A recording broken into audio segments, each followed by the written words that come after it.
Jimmy Smith will tell you it's time for Bay Area baseball, past, present, and future.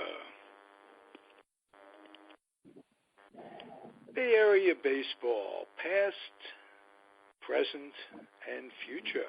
I'm Ralph Tycho, my co-host, and he's really the host. I'm just the George Fenneman to his Groucho Marx.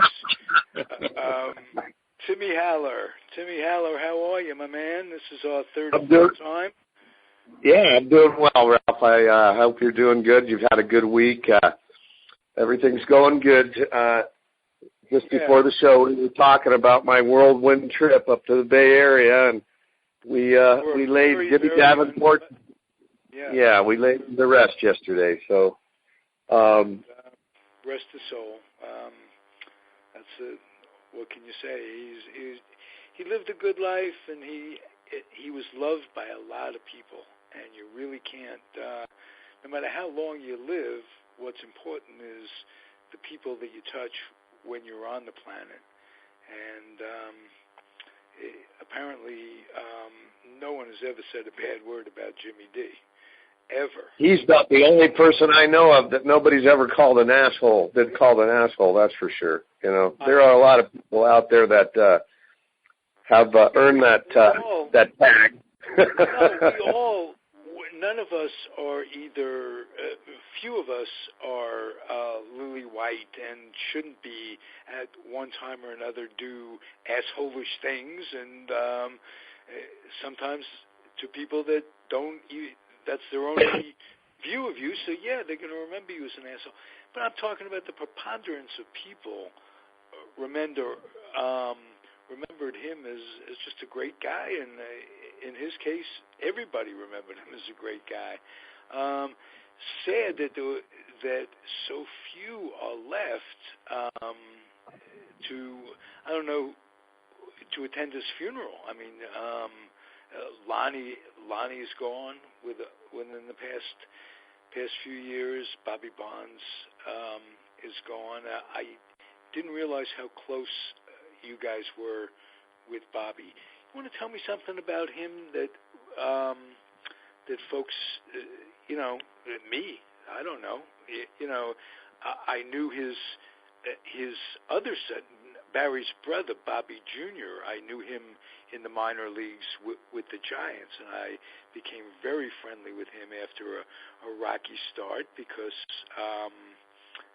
that's the way it goes with people sometimes. But I didn't ever get a chance to meet his dad, and I wonder if you can fill me in on some stuff about him that the general public doesn't remember or know. Yeah, and I'll probably just preface all of this with just saying that in general, people knew Bobby Bonds, the player, obviously, and in his career, he bounced around a little bit. He was not a really happy guy all the time. He conjured up a lot of things, and so during his career, Bobby was, what a great athlete, what a great talent. The guy was just phenomenal. Yes, he was. But he was from a personality, he was to be the next Willie at one time. He And was.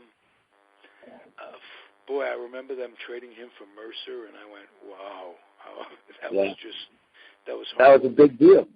It was, yeah. But here, and the reason that those things occurred was that he was troublesome. He was troublesome. He brought a lot of that on himself. And it's not a big secret, but when Bobby was young, he drank, and to his demise. And I think that cut short a great career as well. But what I want to do is, I'm going to answer the question that you posed. The guy that people didn't know was once Bobby was able to manage and get, correct his demons, if you will. Right. Bobby Bonds was one of the nicest, wonderful, loving guys I'd ever known. And what really changed that, obviously, was he stopped behaving in a manner that was unbecoming. He worked on himself, and towards the last 20 years of his life or so, everyone wanted to be around him. He coached first base for a while with the Giants. He worked in different capacities with the Giants. And he shed a beautiful light on that organization. And his he was a batting final coach year. When Barry was there. I think he was the batting coach for a while. He was, and then he also was a first base coach, which was kind of neat to see father and son interact.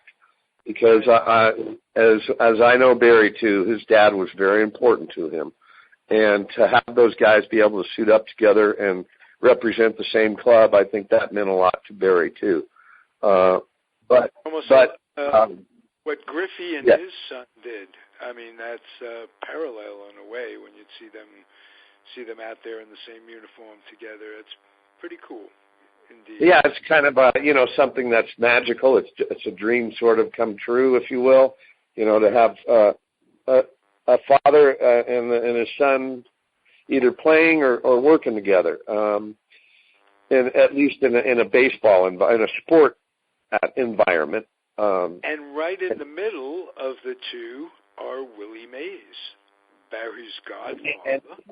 Absolutely. So, Willie and Bobby were very close and good friends. And when Barry was born, Bobby asked Willie to be his godfather.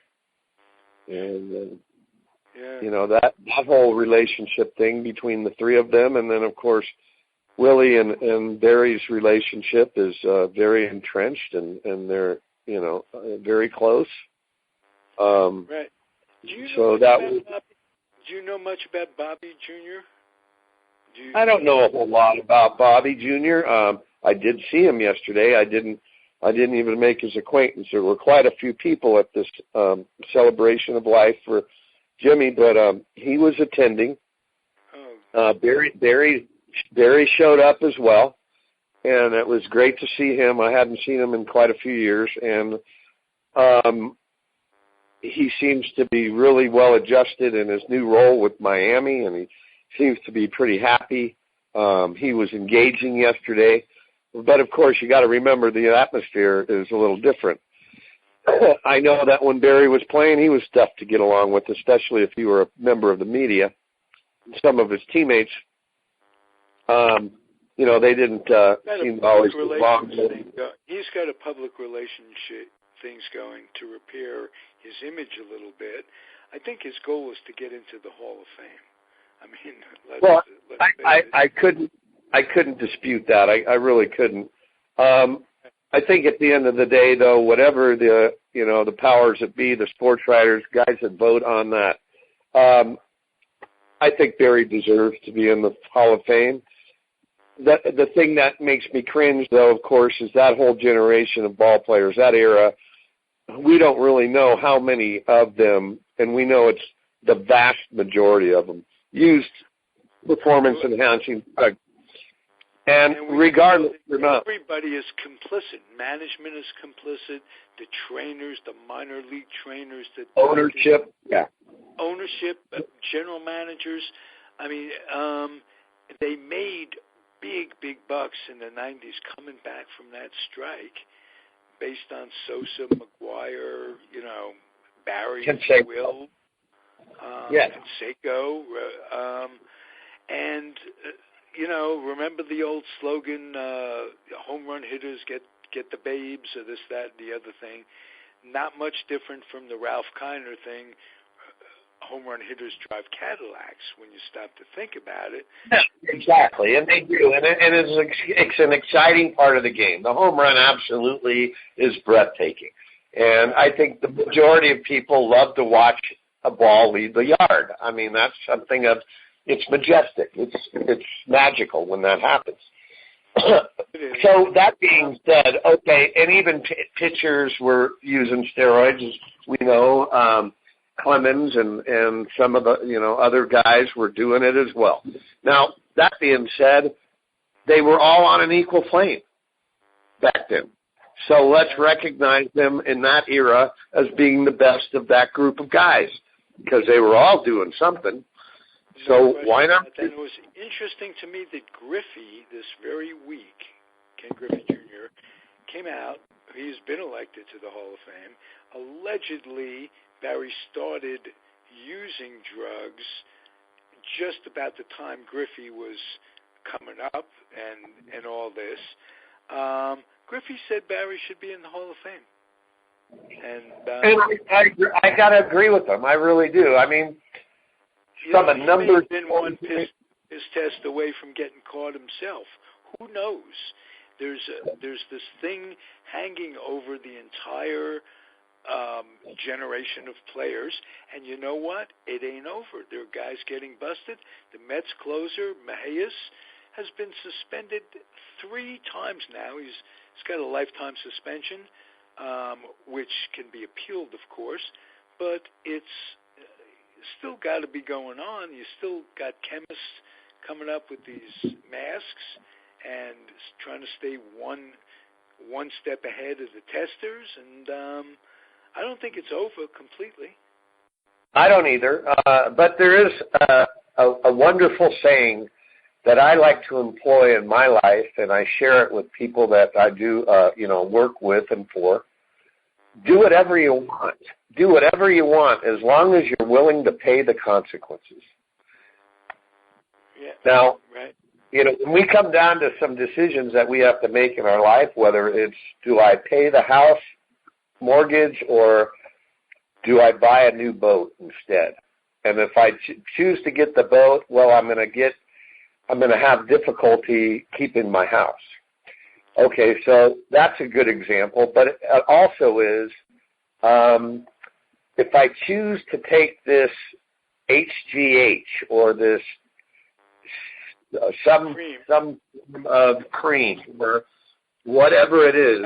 Better word. Sorry, Barry. I'm willing to face the music when it's all said and done. Whether or not they can prove that I did it or not, am I going to still be under, is it still going to be under speculation? Am I going to still be under the microscope and criticized and chastised for that? Those are the things that come from that decision making. Also, that we have to differentiate what getting away with stuff means. There's the courts, the legal courts, Congress, this and that, when you come up against Congress. But then there's the court of public opinion. And given people's egos, these are thoroughbred athletes, given their egos, I think the court of public opinion is every bit as important to them as anything else. And even more so in certain situations, I absolutely think that these guys are more concerned a lot what the general public feels than, being in front of a group of congressmen drilling them about what they participated in. I really believe that. I do. And one of the things that makes it most crazy is these congressmen that are drilling these athletes, they need to be drilled on a few things themselves. No doubt. Who's judging no who? Doubt. Exactly. Let's go to your house and open up your closets. Because what we've come culturally, our society, we're very quick to judge or to criticize. And you know what? The bottom line with that is when we're taking somebody else's inventory, we're getting the heat off of ourselves. We're pointing the finger at somebody when we have 3 pointing back at us. And we've got to be very careful in what we do and how we say and how we handle ourselves. Because if we're going to start throwing some stones, we better make darn well sure we have no windows in our house. because we all live in a glass house. We're all vulnerable. We're all human beings. We're going to make bad choices, make bad decisions, and we better be able to handle the heat when people come down on us if we're willing to dish it out. And congressmen, if anybody, and right now culturally in our society, the whole governmental system, the individuals anyway, in the government, they are not being very accountable. And they are not demonstrating leadership or integrity in their own personal lives and in their professional lives, representing. You are so right. So you better be prepared for a battle if you're going to throw somebody under the bus. And, you know, it's just two-sided. It's ridiculous. You know, it's frustrating, and I think I speak on behalf of anybody with half a brain in our society today. Right. You know, if you're looking for a half a brain, I'm your guy. let me take one little break here. We have a sponsor, and the sponsor is Veterans for Peace. And I'm just going to tell you this. My only riff on this is that if you're out there and you have a son or a daughter or a grandchild and they're in the military and they need to de-enlist, to unenlist from the military, and they want to do it honorably, they just shouldn't be there. For one reason or another, there are ways not to be there anymore. Veterans for Peace can get them in touch with Veterans for Peace, and they might give you some options that you didn't know existed. You bring your child home honorably because you know, how about that? I ain't watching anymore. Just because. Just because. It doesn't have to be explained. It can be done honorably without shame. It may not be for everybody. Khaki doesn't look good on everybody. It looks good on the San Diego Padres, but not on everybody. So that's debatable. That's debatable too, absolutely. I'm trying not to make this a political thing, but I'm strongly for not investing our children in wars that they're not wars. They're economic ways. It's Halliburton against humanity. They're not wars. It's craziness. So if you have the option, if you think about it, don't have to go. You don't have to even suggest it. But I'm just going to put it in your head that there are ways to suggest to young people that might have done things when they were 17, 18 to enlist. Now they're 25 and they go, oh boy, I'm growing up. This is not really right. So that's the sponsor word. And I want to take a deep breath and lighten everything up a little bit. And I want to hear your reaction to this song. And you tell me how you feel at this day.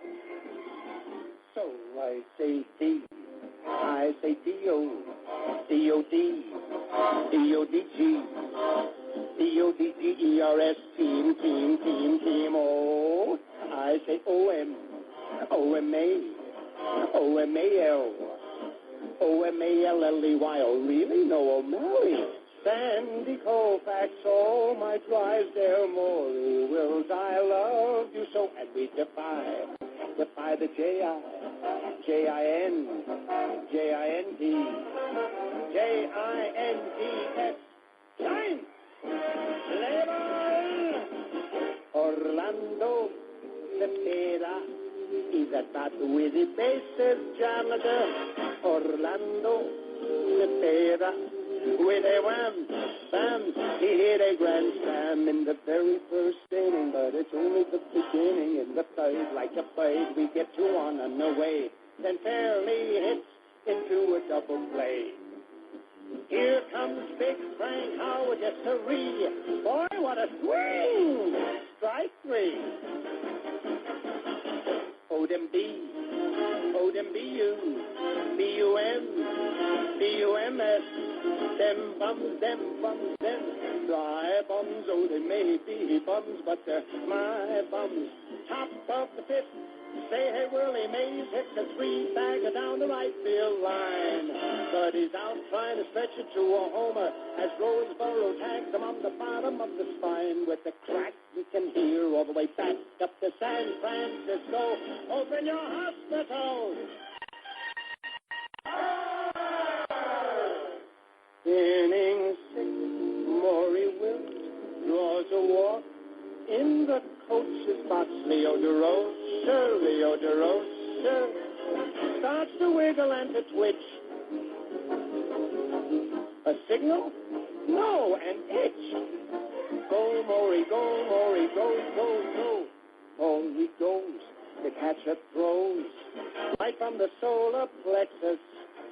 At the bag, he beats the tag that mighty little waist, and umpire Conlon cries, "You're out!" Out? Out? Down in the dugout, Alston glowers. Up in the booth, in Scully frowns. Out in the stands, O'Malley grins. Attendance 50,000. And what does O'Malley do? Bottom of the ninth, 4-0, last chance. Push the button, oh, we're pleading, begging on our knees.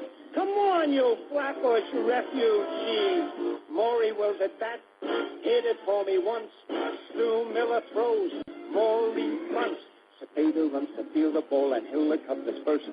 Haller runs to back up Hiller. Hiller crashes into Miller. Miller falls, drops the ball. Conlon calls safe. Yay, Maury! Gilliam up. Miller grunts. Miller throws. Gilliam bunts. Cepeda runs to field the ball and Hiller covers first. Haller runs to back up Hiller. Hiller crashes into Miller. Miller falls, drops the ball. Conlon calls safe. Yay, Conlon! Willie Davis gets a hit, and Tommy does the same. Here comes Mr. Howard with a chance to win the game. Hit it once. Big Frank once. Cepeda runs to field the ball. So does Hiller. So does Miller. Miller hollers Hiller. Hiller hollers Miller. Haller hollers Hiller. Points to Miller with his fist. And that's the Miller, Hiller, Haller, hallelujah twist. The Davis score is 4-4. Howard still running the bases. From second to third, it's almost absurd. Amazement on everyone's faces. He's heading for home. He hasn't a chance. The poor nut is going to be dead. But the ball hits him right in the seat of his pants. And he scores. That's using your head. Hey, what do you think of that? The first thing that I do is smile bigger than all get out. Ear to ear. I love that. I never get sick of hearing it. And it reminds me of a lot of different things. Again, an era of baseball that was, unquestionably and inarguably probably one of the greatest times in baseball. That rivalry. It's just the personalities in that song and the names. You never lose, you never forget who they are.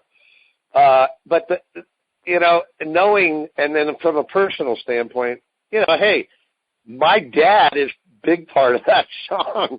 That's right. I think that I get a kick out of he throws, he points.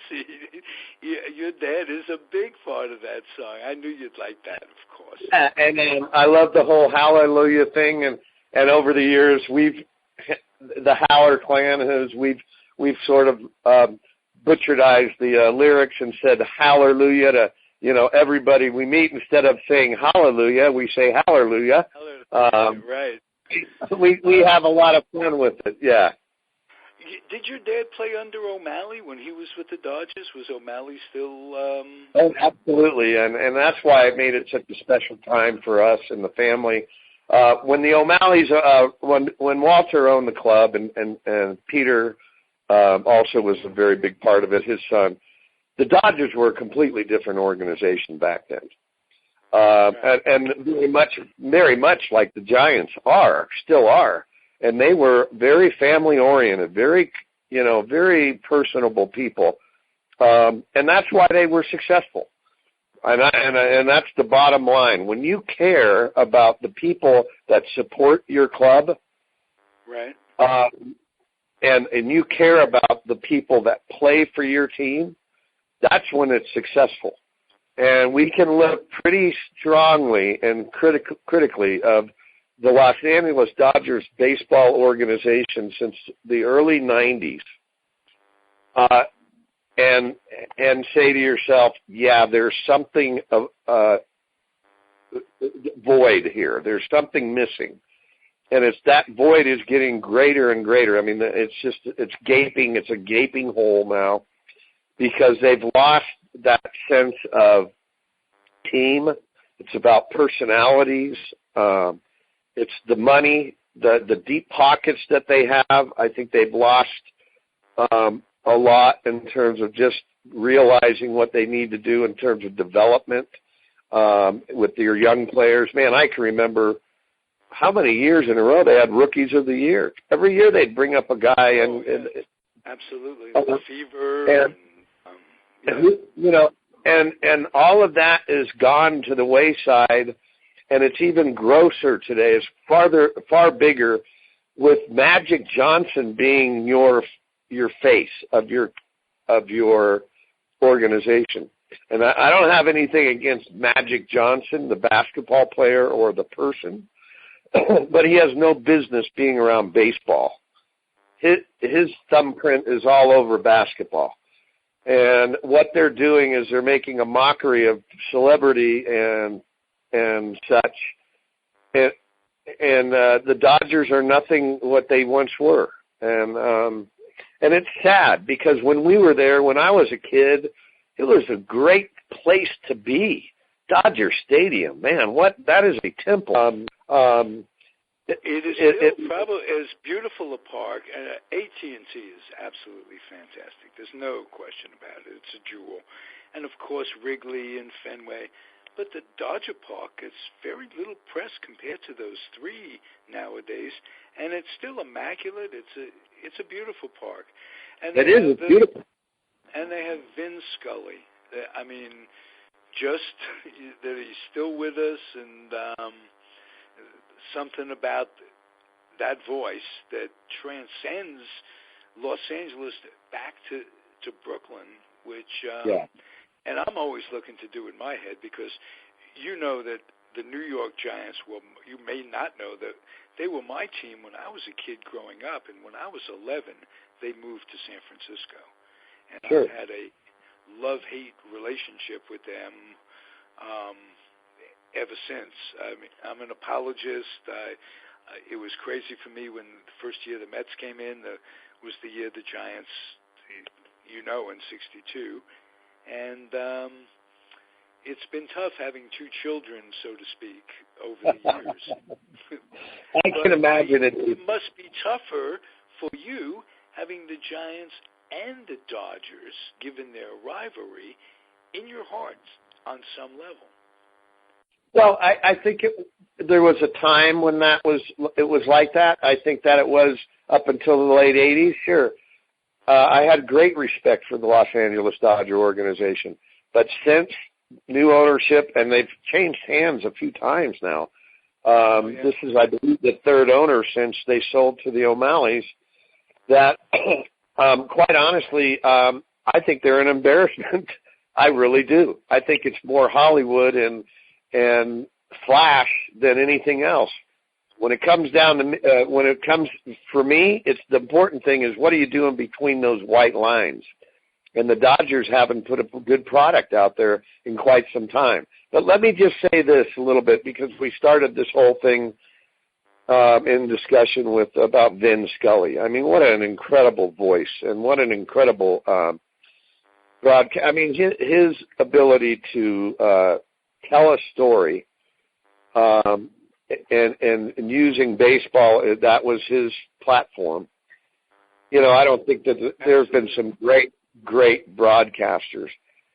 But let me throw John Miller is getting very close. John Miller He is. But I want to ask you if you remember this guy, because I'm all Giant.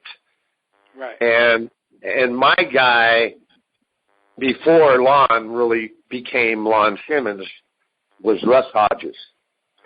And Russ Hodges was just as brilliant as Vince. You know, I, over the years, leaned towards Lon. I mean, that the call punched his ticket. The 51 call punched his ticket to heaven, to Hall of Fame, all those things.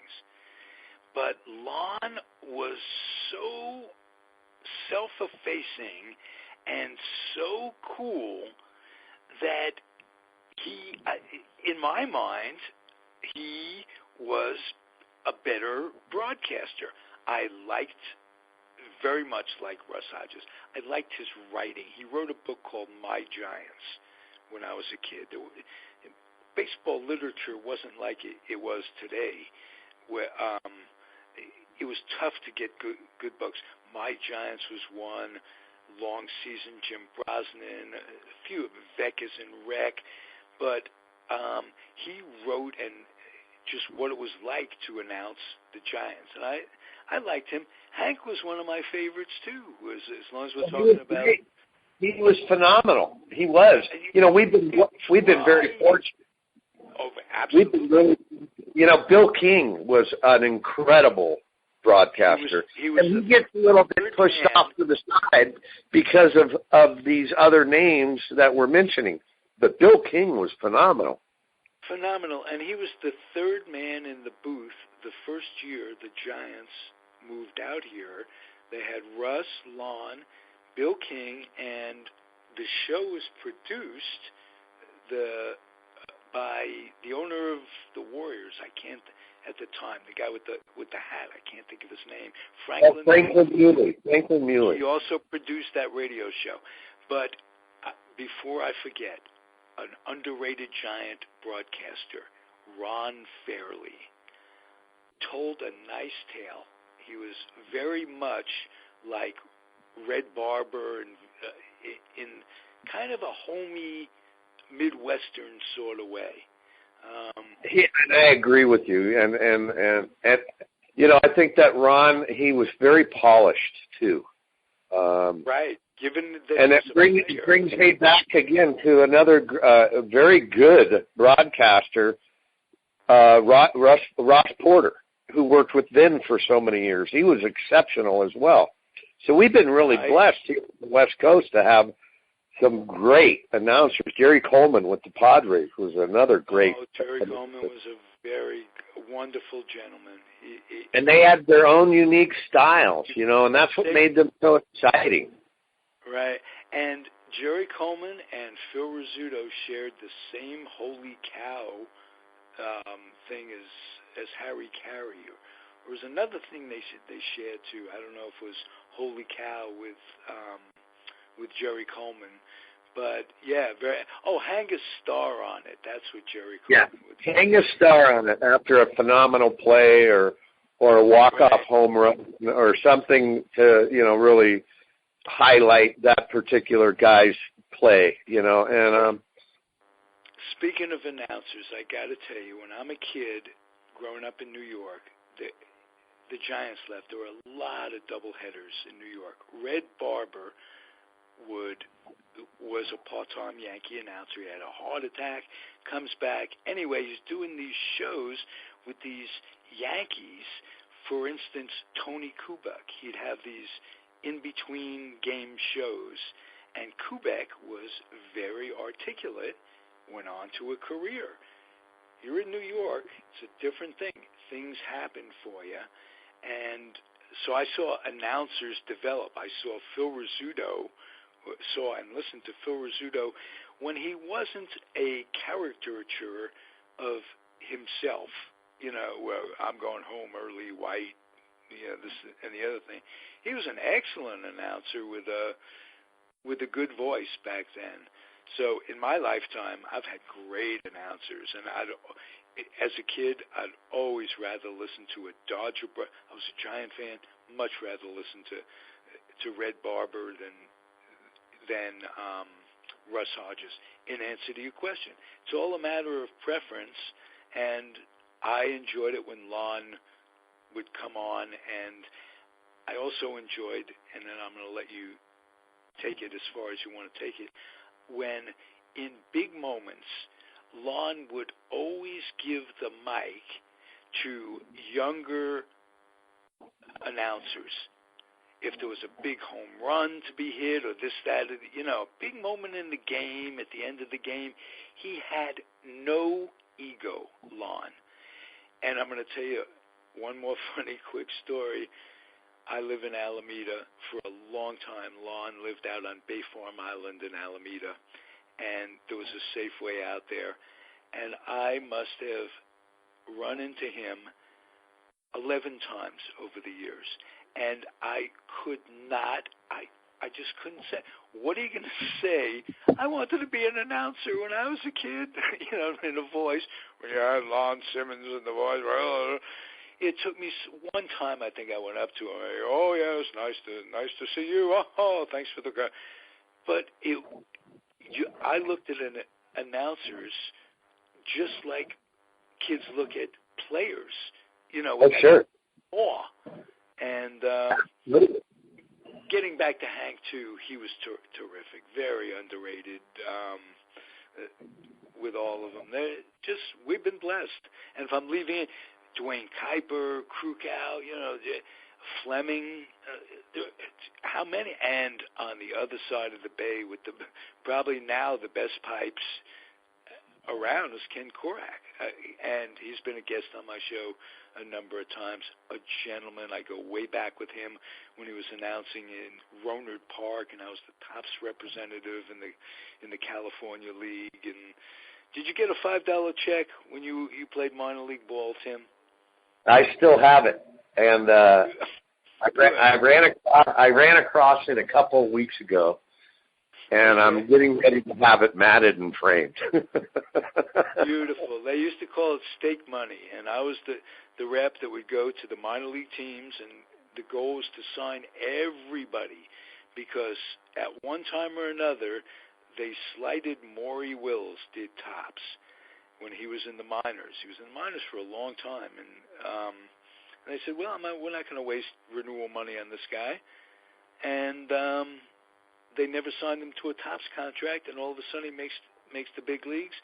And they came to him, he says, no, you didn't want me when I was in the minors. Then not now. And for 4 or 5 years, he didn't have a Topps thing. Anyway, impressions. Who was the announcer you listened to as a kid?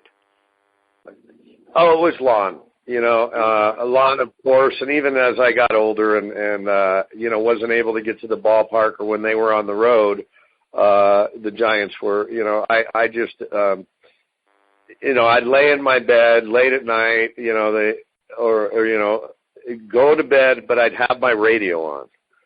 And Lon Simmons, to me, is, he's the epitome of a baseball announcer. I mean, we've said some great names. We've talked about some great broadcasters. But Lon Simmons was also the voice of the 49ers. And as much as I recall his calling baseball for the Giants and the Oakland A's, I remember his calls, Montana to Clark, and the way when the guy picks it up from Minnesota and runs the wrong way, and I think Lon called that as well. Yeah, and he was when Lon got excited, the octave went up. It went up about 8 octaves or 10 octaves, and his intensity and his excitement, you could feel the good stuff that was going on, or the crazy stuff that he was sharing, but just the simplicity of, and there's a high drive, and you can tell it goodbye, or you can kiss it goodbye. Just very succinct, very to the point, and it was just a great call when he did a home run, or somebody got a base hit to win a game. Hey, Russ's "Bye-Bye Baby" was nothing to sneer at. No. So I'm not. It sounds like I'm downing Russ Hodges. If it sounds that way, Not at all. It's just that Lon was Lon, and if you just listened to him long enough, you felt like you'd have the guy to your house, sit out in the backyard and barbecue. He'd cross his legs and tell you stories about working in a small station in Fresno. Oh, exactly. And let me share this with you as we, come to a close tonight. Okay. Lon Simmons was a great broadcaster, and we've talked about great ball players and these great broadcasters, but Lon Simmons was, like you said earlier, one of the greatest guys you would ever want to meet. And I had the good fortune of, in 2002, to go to Hawaii, and Lon was retired then and living over on the Big Island. Right. And I was over there and got together to have dinner with him one night. And you talked about a special time, a moment that I'll remember is, sitting and talking to Lon for 4 hours, and he telling me stories about when he first started broadcasting and he got the job with the Giants. His life changed. His whole lifestyle had to change. That became more important than any other thing in his life. He couldn't really have a great relationship. He couldn't really have endearing friends all the time, other than the ball players and the people working in the organization, because it was a complete sacrifice of time and his life to be the broadcaster that he became. And he told me stories about other young guys coming, breaking into radio or doing, the television broadcast back then with the Giants. And the majority of them couldn't handle it. The lifestyle was too excruciating for them, because they were, when you become a broadcaster for a Major League Baseball team, that's all you do. You're the PR guy in every city. You're the PR guy in every city. Exactly. And not only that, but your time is dedicated to that job. You don't have a lot of time to do a whole lot of other stuff, because back then those guys would do the interviews before the game, so they're down with the tape recorder an hour and a half prior to the game, and then getting it up to the production so they can run the pregame interview show. They're doing the live after a game show with the player of the game or somebody who sparked their interest for an interview. And then, by then it's 11:30, 12 o'clock at night. You go home, you go to bed, you wake up, and you're doing it all over again. There wasn't a whole lot of going on outside of baseball. And he told me and talked to me about the sacrifices. And he realized eventually that, yes, I'm going to do this. But it took him a little while because it was so taxing and demanding.